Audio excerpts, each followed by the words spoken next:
Graça e paz, meus irmãos. Aproveitando que a igreja está em pé, eu os convido a abrirem suas Bíblias no livro de Provérbios, no capítulo 1. Estaremos lendo os primeiros 7 versículos do livro de Provérbios, no capítulo 1. Aqueles que não trouxeram suas Bíblias também podem acompanhar pelo telão. Estará o texto bíblico na mesma versão que eu estarei lendo. Provérbios, capítulo 1, versículos 1 a 7, dando assim início à nossa série de mensagens no livro de Provérbios. E nos diz assim a palavra do Senhor. Provérbios de Salomão, filho de Davi, o rei de Israel, para aprender a sabedoria e o ensino, para entender as palavras de inteligência, para obter o ensino do bom proceder, a justiça, o juízo e a equidade, para dar aos simples prudência e aos jovens conhecimento e bom siso. Ouça o sábio, cresça em prudência, e o instruído adquira habilidade, para entender provérbios e parábolas, as parábolas e enigmas dos sábios. O temor do Senhor é o princípio do saber, mas os loucos desprezam a sabedoria e o ensino. Até aqui a palavra do Senhor, a igreja pode tomar assento.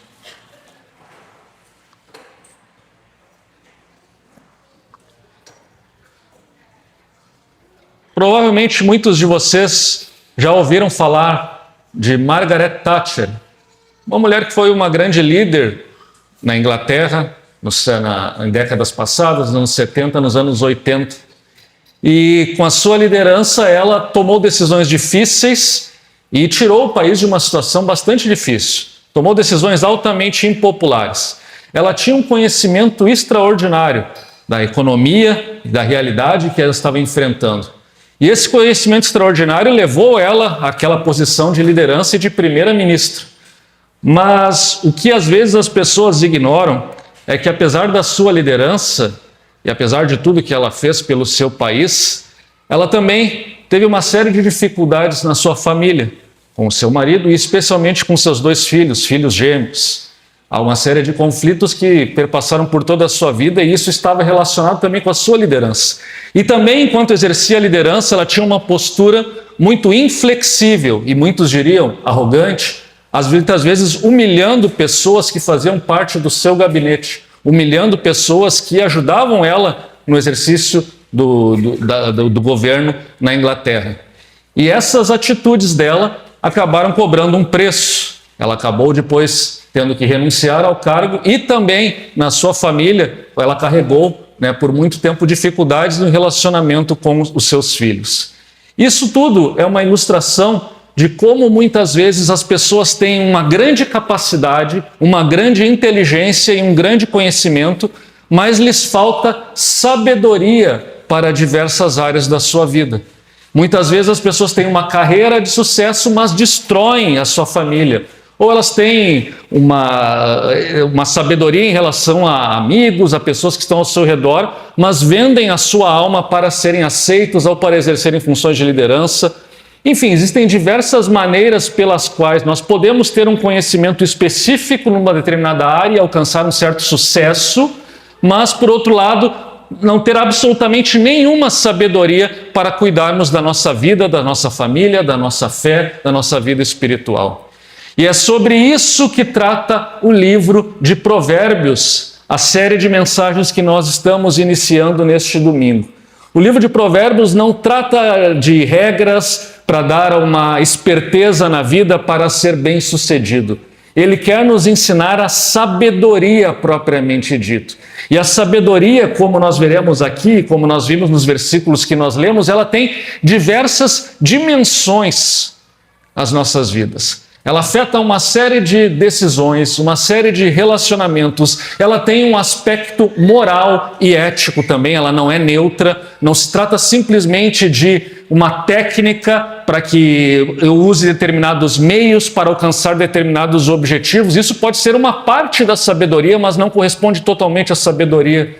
porque a sabedoria, em última instância, ela tem um fundamento, como nós veremos nessa manhã. E o fundamento da verdadeira sabedoria, que vai muito além de um sucesso profissional ou de um exercício de uma liderança eficaz, ela consiste, o fundamento da sabedoria verdadeira consiste no temor do Senhor. E quando tememos o Senhor, isso vai, por sua vez, se irradiar em todas as áreas da nossa vida, não apenas em uma ou duas.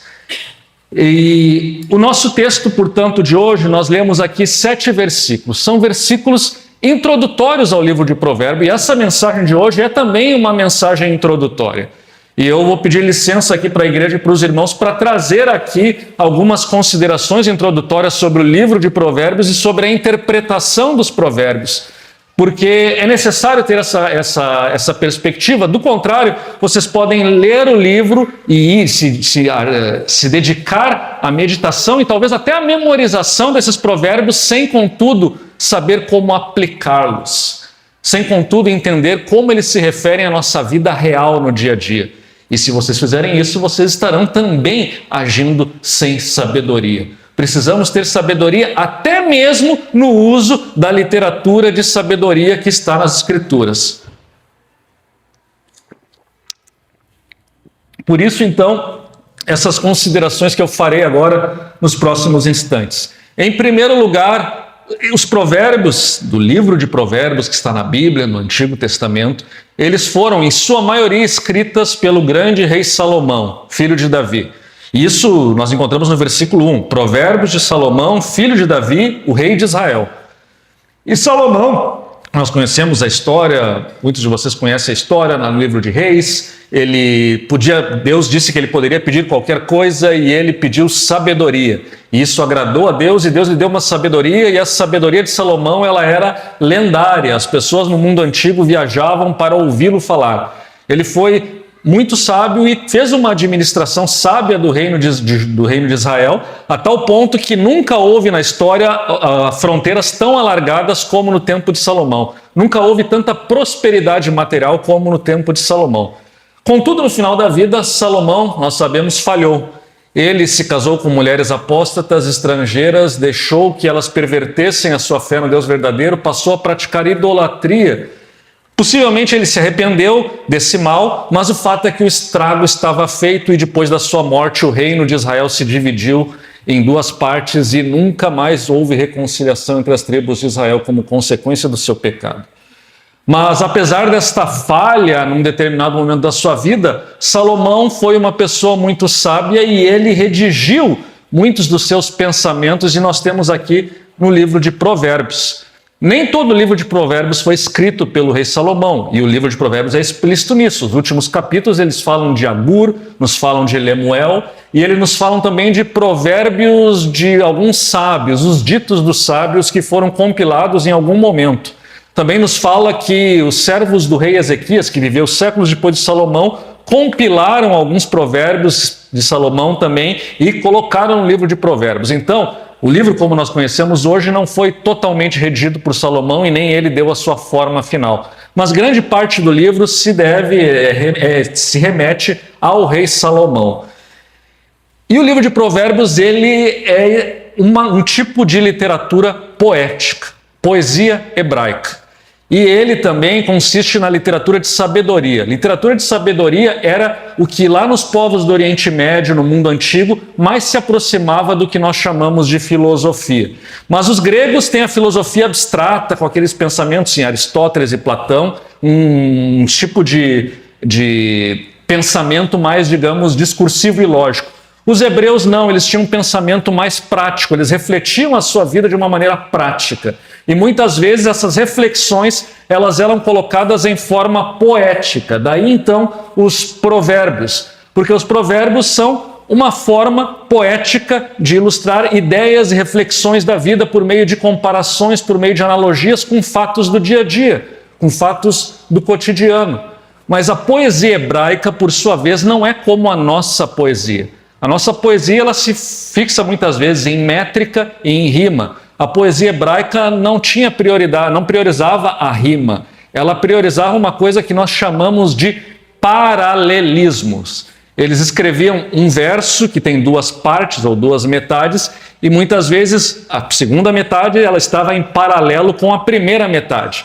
E esses paralelismos, por suas vezes, servem para ressaltar uma única ideia, e não duas ideias, como uma primeira leitura nossa, literal, pode parecer. E é importante saber isso aqui não é mera teoria acadêmica, é importante saber isso porque, do contrário, nós não vamos entender muitos dos provérbios. Querem ver só um exemplo? Peguem esses provérbios aqui, ó. O filho sábio alegra o pai, mas o filho insensato é a tristeza de sua mãe. Alguém pode ler isso literalmente, ignorando que isso aqui é um paralelismo antitético, pode pensar assim, pois um filho que é sábio, né, os pais eles tendem a se alegrar mais, né, quando um filho faz sucesso. Já as mães, elas tendem a ter uma característica diferente, elas se entristecem com o fracasso do filho. E as pessoas podem construir uma teoria de que os pais se preocupam com uma coisa e as mães com outra coisa. Não tem absolutamente nada a ver. O que o autor está querendo fazer aqui é pura e simplesmente ressaltar uma única ideia, que a sabedoria, um filho sábio traz alegria para os pais. Aqui, o que o autor está fazendo é, de uma forma poética, fazendo um contraste. Pai e mãe, sábio e insensato, alegria e tristeza. São antônimos, são opostos, mas ele quer ressaltar uma única ideia, e a ideia é: os filhos podem alegrar os pais se forem sábios, ou podem entristecer os pais se forem insensatos, se forem tolos. Não é que o pai ou a mãe tenha uma perspectiva diferente. Aqui ele usa pai e mãe para fazer um contraste, pura e simplesmente uma perspectiva, portanto, poética, estética. Então não podemos ler os versículos tão literalmente da mesma forma. O paralelismo ele pode também ressaltar as mesmas ideias com palavras diferentes. Aí nós chamamos de paralelismo sinonímico, porque é um sinônimo. Vejam, por exemplo, Provérbios 19, versículo 2. Não é bom proceder sem refletir, e quem peca é precipitado. Veja, tem duas metades. Não é bom proceder sem refletir, primeira metade. E peca quem é precipitado. Ele está falando a mesma coisa, só que com palavras diferentes. A ideia é a mesma. Impulsividade é algo ruim, é tolice. É isso que ele está falando. Só que ele, para ter uma beleza poética e para ser facilmente memorizável, porque os provérbios têm esse objetivo, serem memorizáveis. Para ser memorizável, ele faz esse paralelo e usa expressões e comparações da vida real. E, portanto, nós temos aí um dito memorável. Não é bom proceder sem refletir e peca quem é precipitado. E, às vezes, nesse paralelismo, às vezes se acrescenta uma nova ideia no segundo verso. Vejam aqui este outro provérbio. O preguiçoso mete a mão no prato e não quer ter o trabalho de levar a boca. Aqui ele não está fazendo nenhum contraste, como no primeiro caso do filho do pai e da mãe, e também não está usando um sinônimo e simplesmente repetindo a primeira ideia. Aqui ele está acrescentando algo novo, está esclarecendo melhor o primeiro dito, a primeira metade do provérbio. O preguiçoso mete a mão no prato, primeira parte, e não quer ter o trabalho de levar a boca. Então, nas duas metades nós temos uma única ideia, a segunda metade complementa a primeira metade. E considerando também que Provérbios é poesia e literatura de sabedoria, isso também significa que nós temos que ter cuidado com a literalidade das palavras que estão ali. Porque os provérbios, meus irmãos, nós não devemos ler eles como se fossem leis lógicas com garantias e promessas 100% exatas, que vai acontecer exatamente aquilo que está dizendo ali. Do contrário, nós poderíamos ter ideias equivocadas, e alguns, infelizmente, até têm. Por exemplo, eles pegam aquele provérbio, né, clássico, né? Ensina o teu filho no caminho que deve andar, e mesmo quando grande não se desviará dele. Aí vem com alguma ideia, não sabendo interpretar esse provérbio, dizendo assim: se o pai for um pai bom, o filho vai ser sempre cristão e uma pessoa boa o resto da vida. E se o filho fizer algo errado, é culpa do pai porque não ensinou direito. Meus irmãos, não é isso que o provérbio está dizendo. Ele não está fazendo uma garantia, ele não está dando uma garantia para os pais que, se vocês forem diligentes na educação dos filhos, os filhos de vocês vão ser crentes para sempre. Isso aqui não é uma garantia disso. Não há essa garantia.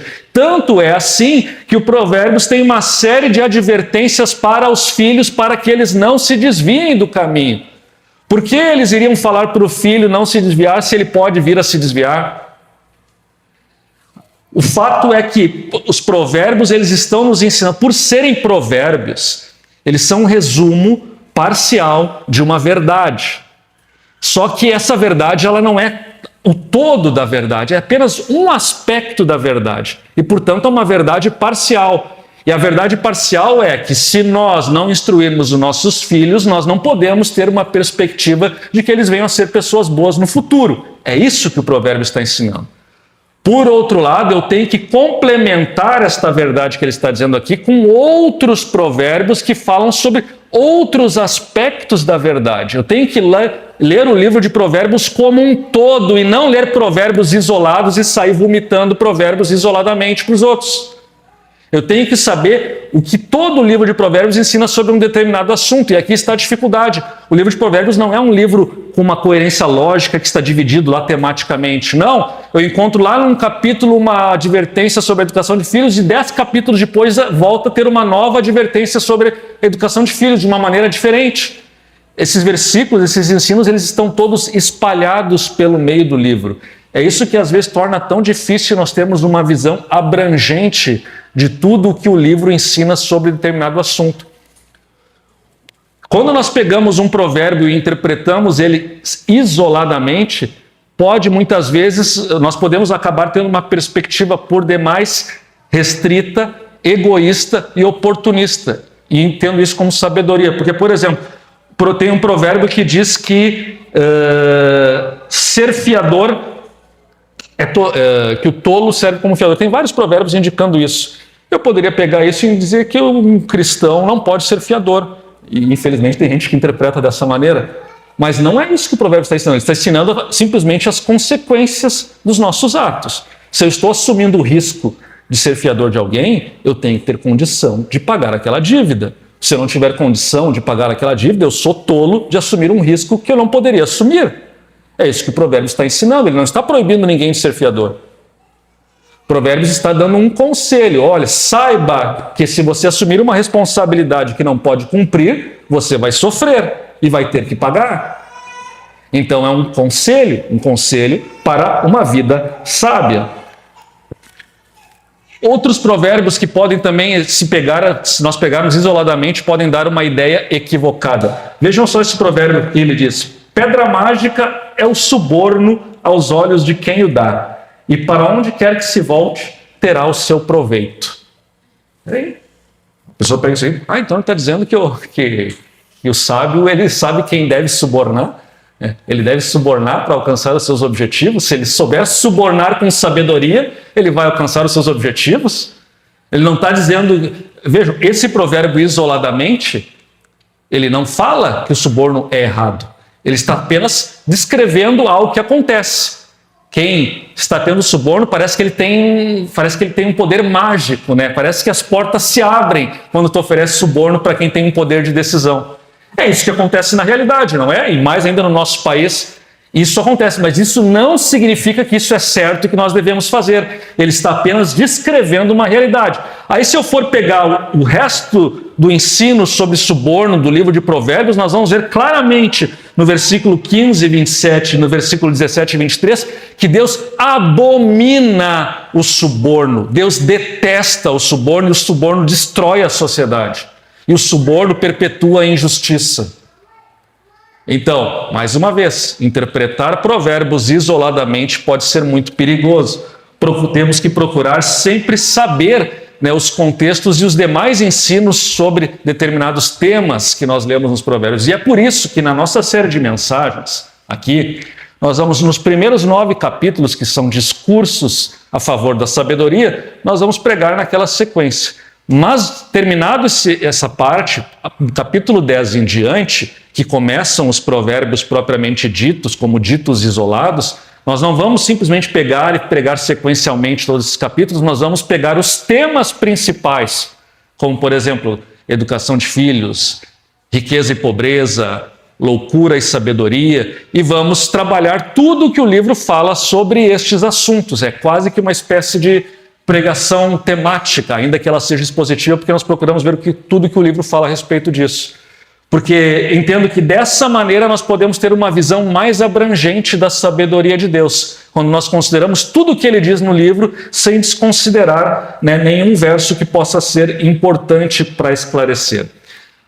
Por fim, um último esclarecimento. Sendo literatura poética, temos muitas figuras de linguagem.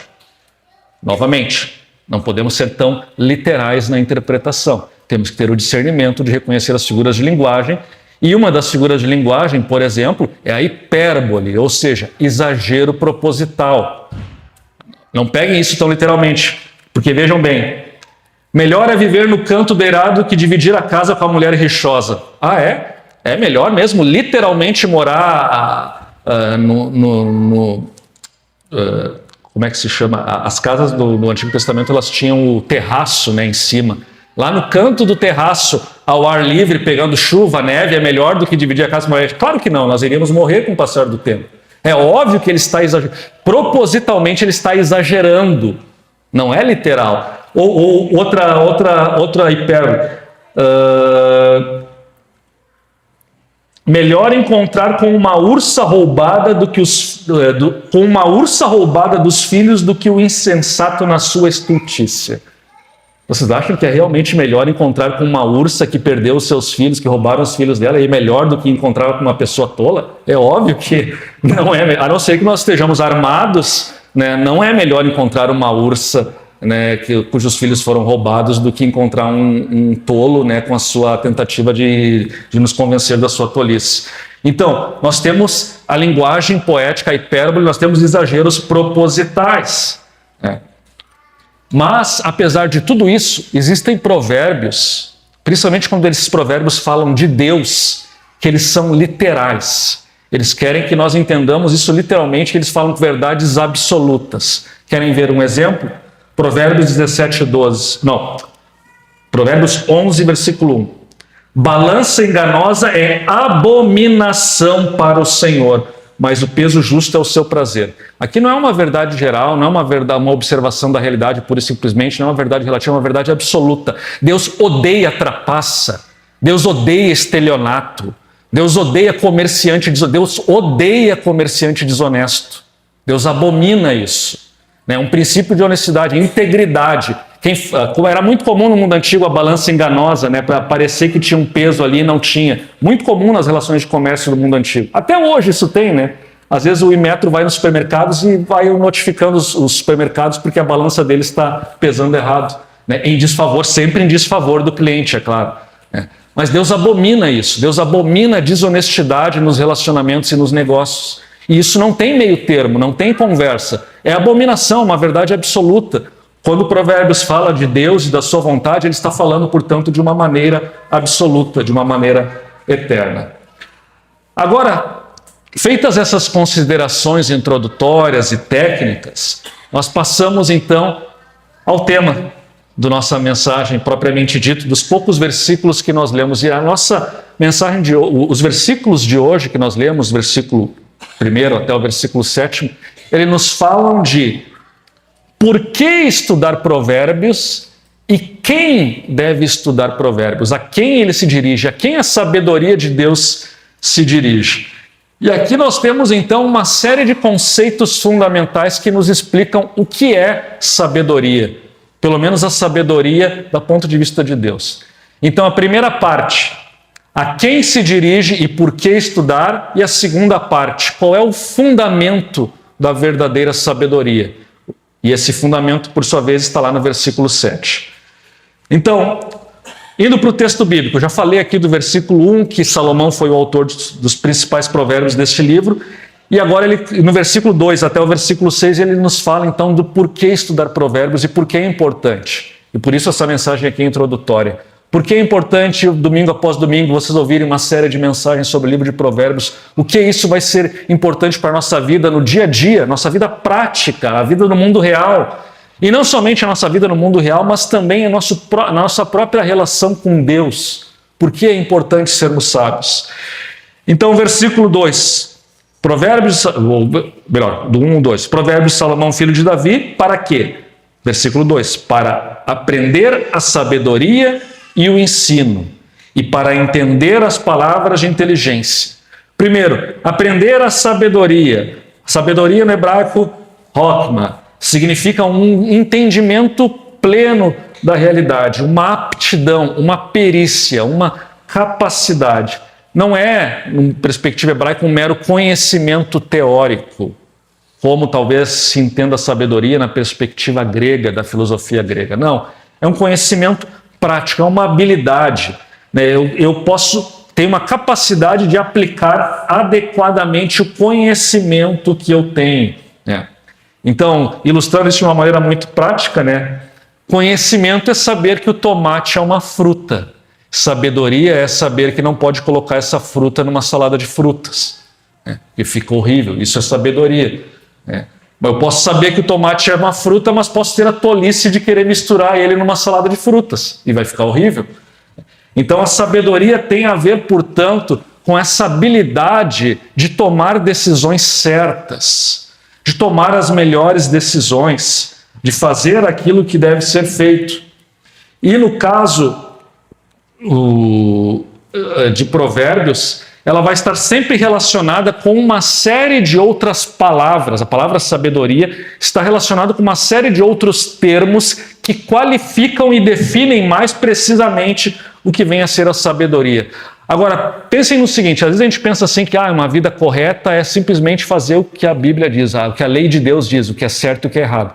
Mas a sabedoria ela vai além disso, ela transcende o certo e errado, o preto e o branco. A sabedoria, ela consiste em saber tomar decisões em que não há uma orientação explícita e clara. Por exemplo, escolhas da vida, com quem eu vou me casar, onde eu vou trabalhar, onde eu vou morar, é sábio eu me mudar, é sábio eu continuar aqui, em que igreja eu vou congregar. Essas são decisões que nós não encontramos uma diretriz aqui absoluta e clara na Bíblia, mas nós encontramos uma série de parâmetros e nós temos que saber usar esses parâmetros para tomar uma decisão sábia. A sabedoria consiste justamente em conseguir unir todas essas informações para a nossa situação concreta e específica e tomar a decisão certa. Ela está relacionada a isso. O sábio, e aí por isso que ela vai... muitas vezes as pessoas têm um conhecimento e uma habilidade, uma capacidade que se desenvolve, um talento incrível numa determinada área, mas ela não consegue concatenar isso com todas as demais áreas e vocações da sua vida. E por isso, em última instância, ela não tem uma vida sábia. Ela pode até ter um sucesso, isso no meio financeiro então é mais clássico, o sucesso financeiro, e aí depois a pessoa se deixa levar pela ambição, pelo orgulho, etc. e tal, e perde tudo o que conquistou. Quer dizer, mas a pessoa tem um conhecimento que ajuda ela, mas depois ela age de uma maneira tola e põe tudo a perder. Então a sabedoria é justamente saber como agir em situações em que não há um caminho claro e pré-definido que nós devemos seguir. Eu tenho que tomar uma decisão e essa decisão deve ser sábia. Mas a Bíblia vai nos dizer, o Provérbios vai nos dizer ainda no versículo 1 que ela vai, portanto, nos dar sabedoria e ensino ou instrução, que do hebraico aqui, musar, ou seja, um meio para receber a sabedoria. A ideia aqui de ensino, também no hebraico usa-se a palavra Torá, daí vem a palavra Torá dos 5 livros do Pentateuco no judaísmo, porque Torá significa ensino. Vejam bem, a ideia aqui de ensino é a ideia de algo rigoroso, disciplina. Meus irmãos, não tem como adquirir sabedoria sem fazer esforço. Não tem como adquirir, não tem como o senhor sabe, e você sabe, essa é a regra da vida. Nós precisamos buscar e precisamos ter uma disciplina para alcançar. Eu não vou ficar sentado lá esperando que as coisas venham, e aí eu vou ficar vendo a vida passar e eu me torno uma pessoa sábia. Não. Aqui a ideia de sabedoria e ensino é justamente um ensino em que nós somos cobrados, em que há uma disciplina para nos ensinar. Por isso que boas escolas são exigentes, escolas ruins não exigem nada dos alunos. E eles não vão aprender nunca, porque não são exigidos, não são cobrados. A cobrança é necessária para que possamos crescer. Sem cobrança nós não vamos a lugar nenhum. Por quê? Porque nós temos um coração, uma índole, essencialmente que busca conforto. Tudo que tira da nossa zona de conforto nós fugimos e evitamos. E se pudermos fugir, nós vamos fugir. É a nossa natureza. Agora, se nós queremos alcançar a sabedoria, nós precisamos nos sujeitar a este ensino disciplinado. Esse ensino que vai muitas vezes nos tirar da zona de conforto. mas, por sua vez, vai redundar em crescimento de caráter, em crescimento como pessoa. E continua o livro de Provérbios, para entender as palavras de inteligência. Aqui a ideia é de entendimento, discernimento ou inteligência no hebraico, a palavra bina ou biná. Essa palavra, que ela não tem uma tradução clara e precisa no português, nem no inglês, em nenhuma das línguas ocidentais, elas abrangem todas essas três ideias: entendimento, discernimento e inteligência. A ideia aqui é que nós tenhamos uma capacidade de discernir, além daquela perspectiva simples e binária, né? Tipo bom, mal, certo, errado. Sim, existe o bom, mal e o certo e errado. E sim, da perspectiva de salvação, ou estamos em Cristo ou não estamos em Cristo. Não tem meio termo. Mas, por outro lado, nas mais diversas situações da vida, nós temos uma zona cinzenta. Uma zona em que as coisas não são tão claras. E muitas vezes nós somos teimosos e tolos e achamos que as coisas são simples. Tem até um ditado, né, que diz: para todo problema complexo existe uma solução simples e provavelmente errada. Porque assim, quando nós queremos simplificar o que não é simples, nós tomamos decisões tolas e erradas. Precisamos ter capacidade de discernimento, de perceber nuances da realidade. A realidade tem muitas nuances. Por que uma pessoa comete um pecado? Por que ela está escravizada a um vício? É muito fácil dizer, aquele é um pecador, né, vai para o inferno. Por que ela está naquela situação? Tem que perceber as nuances, o que leva, o que a escraviza a uma determinada situação. Eu tenho que tentar entender o coração da pessoa. A mesma forma, e pense num exemplo bem claro, né? Às vezes a gente vê isso até na política, né? Não, se não é aquele meu candidato, todos os outros não prestam, todos são igualmente um lixo total.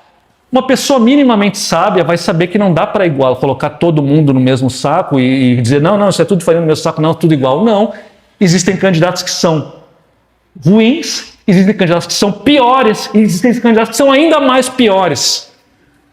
E talvez existam candidatos que sejam razoáveis, talvez até bons, mas nós precisamos ter sabedoria e discernimento nas nossas escolhas para saber discernir e não julgar todo mundo da mesma maneira, de uma forma uniforme.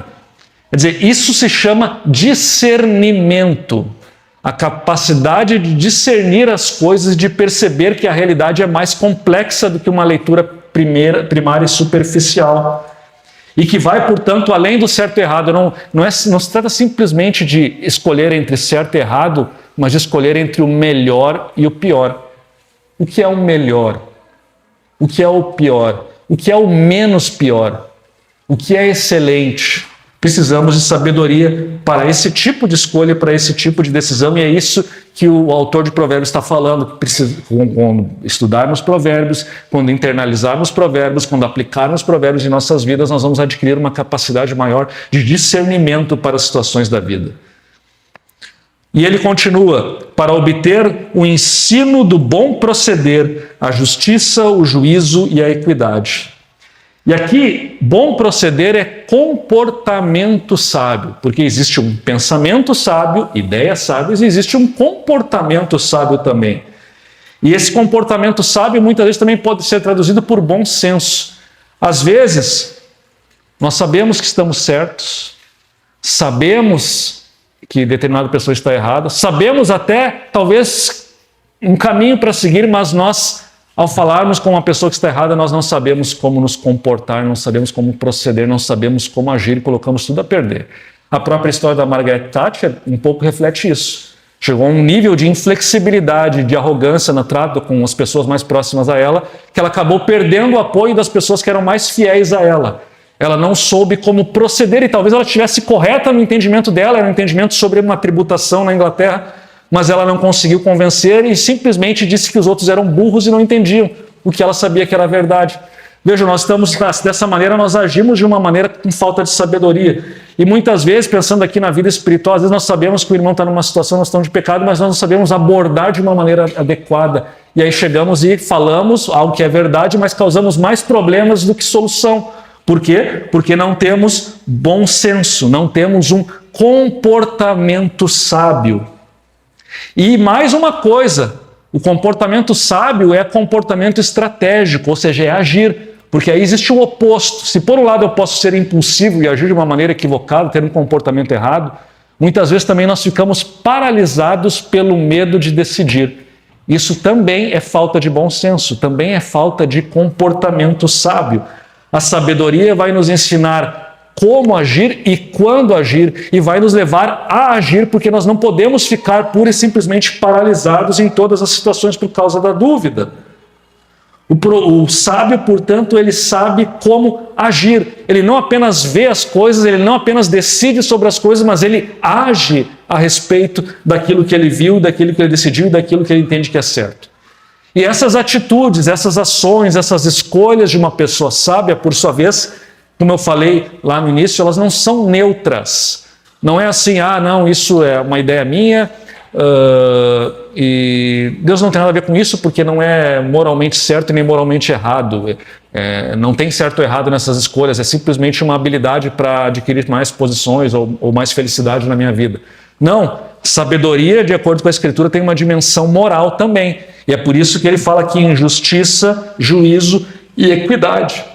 3 palavras hebraicas que aparecem em muitos textos do Antigo Testamento. Tzedek, aquilo que é correto, aquilo que é reto. Retidão. Mispá, que significa justiça, ou seja, julgar de uma maneira adequada e não ser injusto para com o próximo. Mesarim, que significa íntegro, correto, ou seja, uma pessoa que tem integridade. Não é um trapaceiro, não é um mau caráter, não é um mentiroso. Sábio é aquele que é íntegro, sábio é aquele que é justo, sábio é aquele que é reto, que faz o que é certo. Não é algo moral. O sábio não é um malandro. O sábio não é o cara que se deu bem na vida porque conseguiu vencer os outros, porque deixou os outros para trás. Esse não é sábio, esse é perverso. Sábio é aquele que é justo, que é íntegro, que é reto. Não há na Escritura uma forma de desvincular uma coisa da outra. Fazer o que é certo e ser sábio tem que andar junto. Do contrário, não seremos verdadeiramente sábios. Seremos perversos. Verso 4. Para dar ao simples prudência. Talvez algumas traduções de vocês falem ingênuo. Existe o perverso e existe o simples. O simplório ou o ingênuo. O inocente, também poderia dizer, hoje sabe de nada, é inocente. O inocente é aquela pessoa que se deixa levar, se deixa manipular. E por isso, lembra do que eu falei do paralelismo? Olha o paralelismo aqui. Para dar ao simples prudência e aos jovens conhecimento e bom siso. Estão em paralelos as frases. Simples está em paralelo com jovem. Prudência está em paralelo com bom siso e conhecimento. A ideia aqui é que muitas vezes o jovem, ele é inocente, ele não tem experiência da vida. Ele ainda não é sábio porque ele não viveu e ele não tem ainda preparo para tomar, às vezes, muitas decisões importantes. Ele é jovem, ele é inocente, ele é simples. Mas Provérbios vai dizer que o insensato louco, ele é praticamente irrecuperável. Mas o simples, o ingênuo, ele é recuperável. Ele pode ser ensinado, ele pode ser instruído. E aqui está então, portanto, um dos destinatários de Provérbios. Os jovens, as novas gerações, os simples e os ingênuos. E esses simples e ingênuos podem estar em todas as faixas etárias. O jovem ilustra isso, porque muitas vezes, só estou vindo nas universidades, os protestos, o motivo pelo qual estão protestando, a maneira como protestam, que tu vê que ali há muita ingenuidade. Muitas intenções boas, mas muita ingenuidade. Mas não é apenas o jovem que muitas vezes é simples, não é apenas o jovem que muitas vezes é ingênuo, também os adultos muitas vezes não amadurecem nunca. E eles continuam sendo ingênuos, ou seja, ele se deixa manipular. Qualquer pessoa chega e convence ele a fazer. Se alguém convence ele a fazer o bem, ele faz o bem. Se alguém chega e fazer uma proposta de fazer o mal, ele vai lá e faz o mal. Ele é o Maria vai com as outras, ele se deixa levar, ele não consegue ter uma firmeza. Ele não consegue resistir às tentações, ou seja, lhe falta ainda sabedoria, mas ele ainda não é uma pessoa má, com o coração totalmente voltado para o mal, ele é recuperável.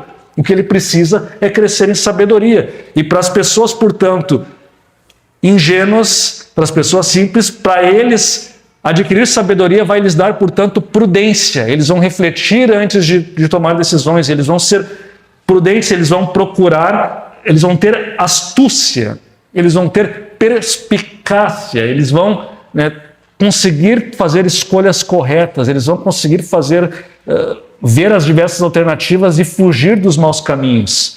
É isso que a prudência vai dar ao jovem. E ele vai dizer que essas pessoas vão entender provérbios e parábolas, palavras e enigmas dos sábios. Tudo isso é sinônimo de provérbios, porque muitas vezes os provérbios são enigmáticos. A gente lê assim e às vezes não entende muito bem o que ele está querendo dizer. São os enigmas dos sábios. Mas as pessoas que estudarem, elas vão entender isso, vão entender os provérbios, vão entender as parábolas e vão começar, portanto, a entender verdadeiramente, de uma maneira aprofundada, o conselho dos sábios. Então, ouça o sábio e cresça em prudência, e o instruído adquira habilidade. Para quem são os livros de provérbios? Para todos, em última instância. Para o ingênuo, o simples, que é inexperiente, que muitas vezes se deixa levar, e também para o sábio, para que ele cresça mais em sabedoria. Então, todo o povo de Deus deve ouvir e aprender com o livro de provérbios. E se eles aprenderem com o livro de provérbios, eles vão adquirir, portanto, essas capacidades, essas habilidades para tomar escolhas, para tomar decisões, para fazer escolhas, para ter uma vida sábia. Mas aqui o nosso segundo e último ponto. E o que vem a ser o fundamento de uma vida sábia? Como nós podemos adquirir a sabedoria? É aí que entra então o famoso e central versículo 7 do capítulo 1, que é o centro de todo o livro de Provérbios. Um resumo de todo o livro de Provérbios. O temor do Senhor é o princípio do saber, mas os loucos desprezam a sabedoria e o ensino. Não há sabedoria sem temor, sabedoria verdadeira sem temor ao Senhor. O que há, pode existir habilidades, capacidades, pessoas que lideram com excelência, pode haver tudo isso. Mas sabedoria, aquela sabedoria que dura, sabedoria eterna para uma vida plena, somente com o temor do Senhor. O temor do Senhor é o fundamento da sabedoria. Quando ele diz aqui princípio, não quer dizer assim, ó, tá bom, eu começo, tá, eu temo a Deus, comecei, agora eu deixo isso para trás e sigo adiante. Não. Princípio não é simplesmente de ser usado lá no início, mas princípio quer dizer fundamento. É mais ou menos o seguinte: eu só consigo ler e desenvolver a língua se houver alfabeto. Eu só consigo fazer uma operação matemática se houverem números. O temor do Senhor é como o número está para a matemática. O temor do Senhor é como o alfabeto está para a língua portuguesa. Não tem estudo da língua portuguesa sem conhecimento do alfabeto. Da mesma forma, não há sabedoria sem temor do Senhor. Não há verdadeira sabedoria, não existe essa possibilidade. O livro de Provérbios, e Salomão quer deixar isso muito claro. Quando deixamos de temer o Senhor, deixamos de ser sábio.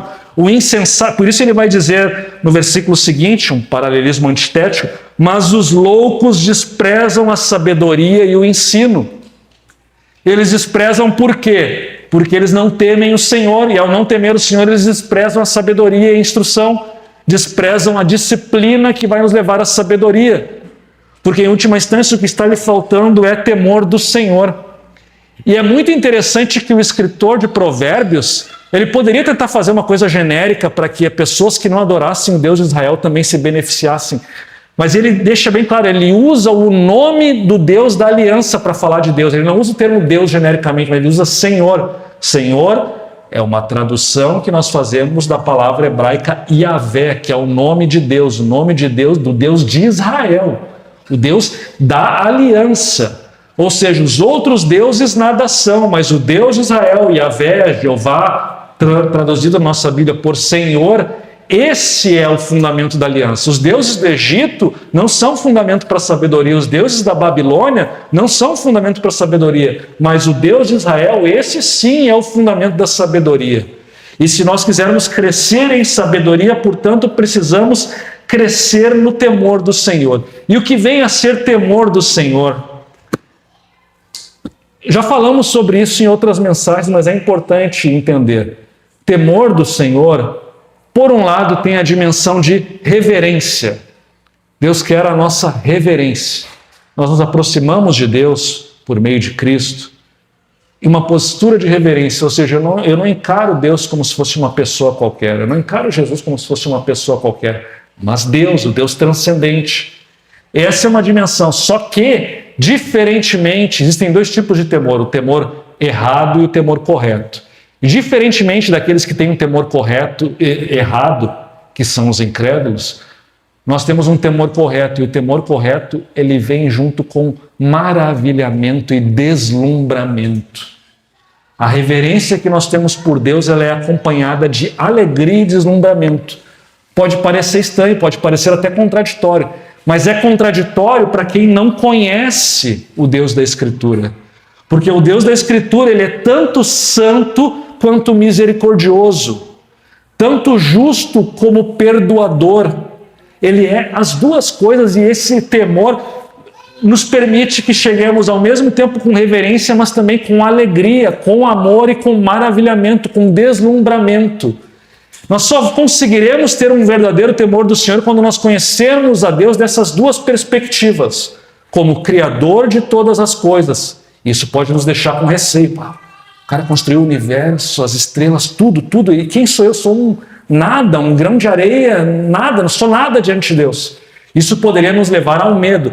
Mas quando eu contrabalanço essa verdade com a verdade de que Deus é um Deus redentor, que Ele nos redime, que Ele nos salva, que Ele nos ama e que Ele nos chama, aí esse temor se torna também deslumbramento e maravilhamento com a glória dEle.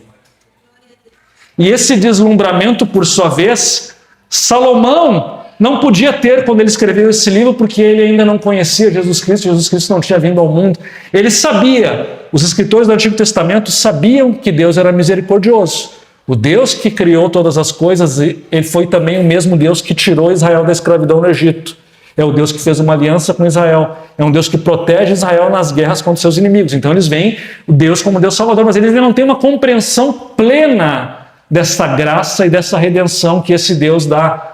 Salomão ainda estava enxergando como que por um espelho, mas nós agora vemos mais plenamente essa obra de redenção de Deus em nosso favor por meio de Jesus Cristo, que se entrega por nós para que nós possamos ser parte do povo de Deus e sermos salvos e ter a vida eterna. O Salmo 130 nos diz: contigo está o perdão para que te temam. Vejam só, contigo está o perdão para que te temam.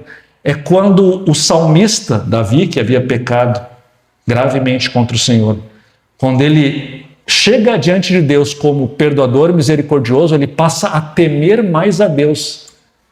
Alguns podem pensar, não, se Deus nos perdoar, eu vou perder o temor. Não.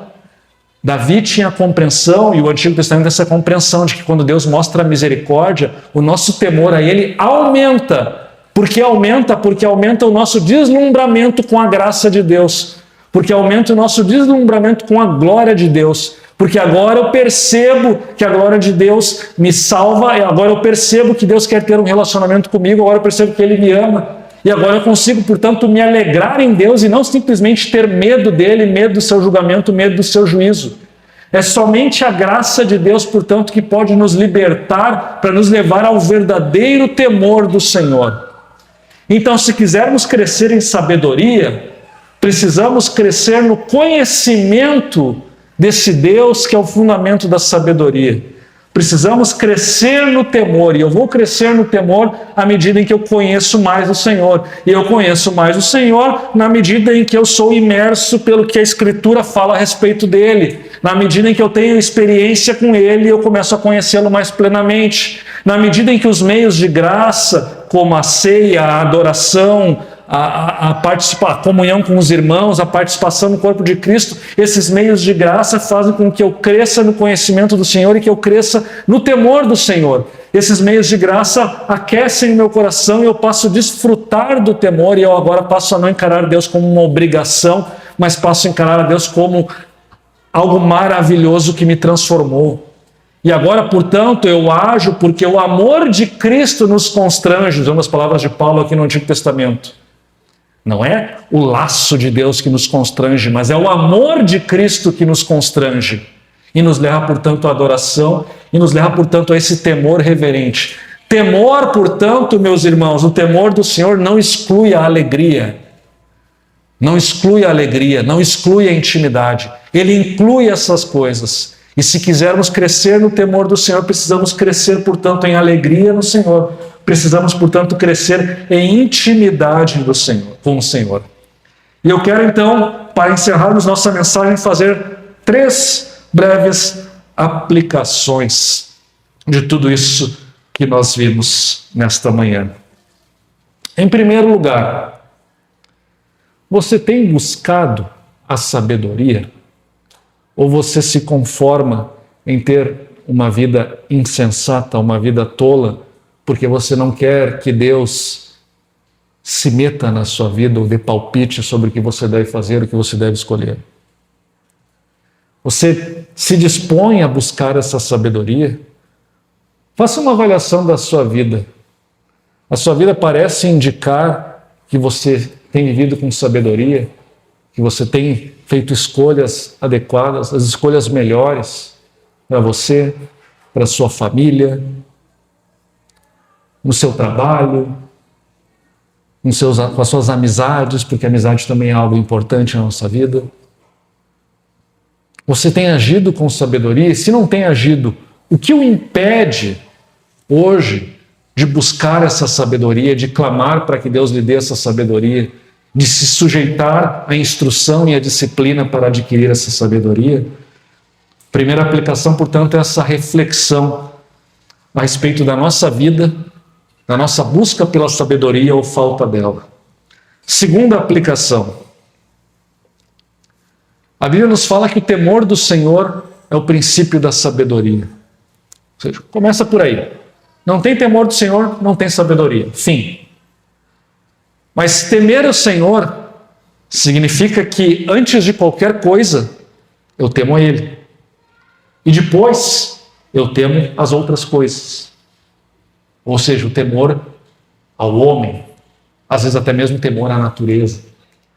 Mas o que você teme mais?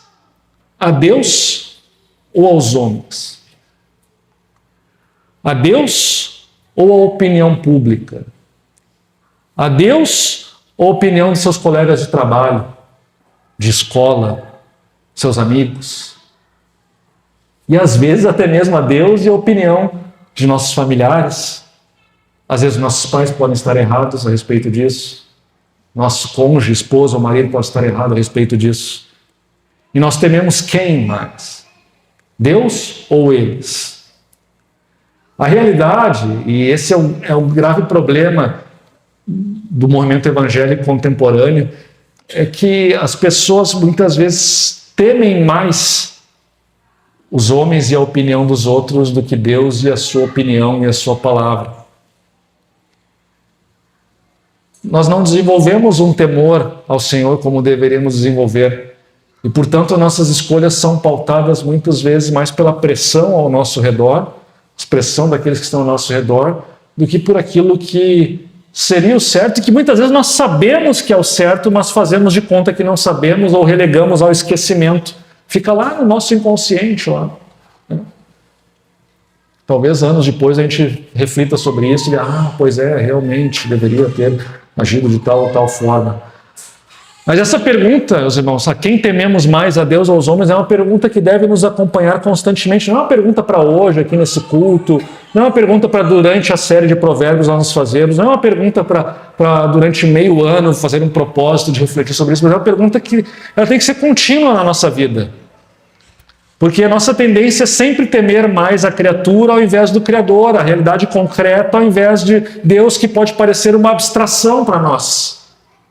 Mas Deus só não vai se tornar uma abstração para nós quando nós levarmos a sério o temor do Senhor e buscarmos a Ele, a Sua presença e os meios de graça, porque é isso que vai transformar a nossa mente, a nossa perspectiva. Se quisermos crescer no temor do Senhor, se quisermos diminuir o temor dos homens, precisamos crescer no temor do Senhor. E para crescer no temor do Senhor, o que eu preciso fazer? Tudo isso, Escritura, a palavra, mas acima de tudo eu tenho que olhar para a glória de Cristo como revelada na cruz. Na cruz, os puritanos eram campeões em fazer isso. Eles tinham amplas meditações sobre o significado da cruz, sobre a entrega de Cristo na cruz, sobre o que Ele fez por nós na cruz, sobre os sofrimentos de Cristo na cruz, sobre a redenção, sobre a substituição. Nós merecíamos aquilo e Ele suportou em nosso lugar. E eles meditam, e essa meditação levava eles a crescerem no amor, crescerem no fervor e crescerem, portanto, no temor do Senhor. E o temor do Senhor passava, portanto, a ditar as suas escolhas e a sua vida. E é esse o desafio que fica para nós. Se quisermos crescer no temor do Senhor e diminuir o nosso temor aos homens, precisamos olhar para a cruz, precisamos olhar para Cristo, refletir naquilo que Ele fez, refletirmos no seu amor e deixar que esse amor nos constranja. E é aqui que entra, então, relacionado com essa terceira e última aplicação. E essa aplicação é: deleite-se no temor do Senhor diariamente em Jesus Cristo. É somente quando nos deleitarmos nesse temor é que esse temor vai ter um impacto na nossa vida para que possamos crescer em sabedoria. E eu peço licença até para ler aqui uma reflexão devocional do Tim Keller quando ele fala sobre isso. O temor do Senhor aumenta conforme experimentamos mais da graça e do perdão dele. Isso é fundamental para Provérbios. Todo conselho para a vida diária presume um Deus santo, que, no entanto, redime pela graça. E aí ele vai dizer: esse é o princípio da sabedoria, esse é o pré-requisito. O profundo consolo de sua graça cura a nossa arrogância, os nossos sentimentos feridos, o ciúme, a autopiedade, a ansiedade e o medo do futuro. Todas essas são formas de egocentrismo que se encontram na raiz das más decisões e das nossas falhas de caráter. O temor do Senhor, o temor de Yahvé, o nome que Deus revelou a Moisés na sarça ardente, é um temor, portanto, que nos leva a uma sabedoria que não flui de alguma divindade genérica, mas da fé no Deus bíblico que me tirou de um cativeiro por seu poder e graça, por meio daquele que é inclusive maior do que Moisés, ou seja, Jesus Cristo. Você consegue então perceber como a descrença na graça de Deus pode estar na raiz de muitos dos seus problemas e da sua falta de sabedoria e das suas escolhas tolas? Para crescer em sabedoria, precisamos crescer na nossa admiração pela graça de Deus, a nossa admiração por Cristo. Precisamos crescer nesse conhecimento. Então, medite na Escritura, ore, receba os meios de graça, deslumbre-se com a graça de Deus, compartilhe o que você está fazendo, o que você está lendo, o quanto Deus está sendo gracioso com vocês, compartilhe isso com seus irmãos, com a sua família. Tudo isso vai alimentar a sua fé, tudo isso vai alimentar o seu temor do Senhor e tudo isso, portanto, vai levá-lo a começar a caminhar em direção a uma vida realmente sábia. Vamos nos colocar em pé e vamos orar.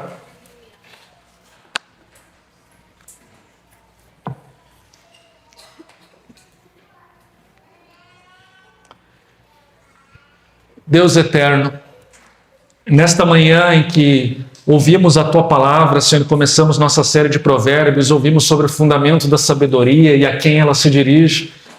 Nós chegamos a Ti, Senhor, reconhecendo que muitas vezes não somos sábios, muitas vezes agimos como os simples, como os ingênuos ou até mesmo como os tolos.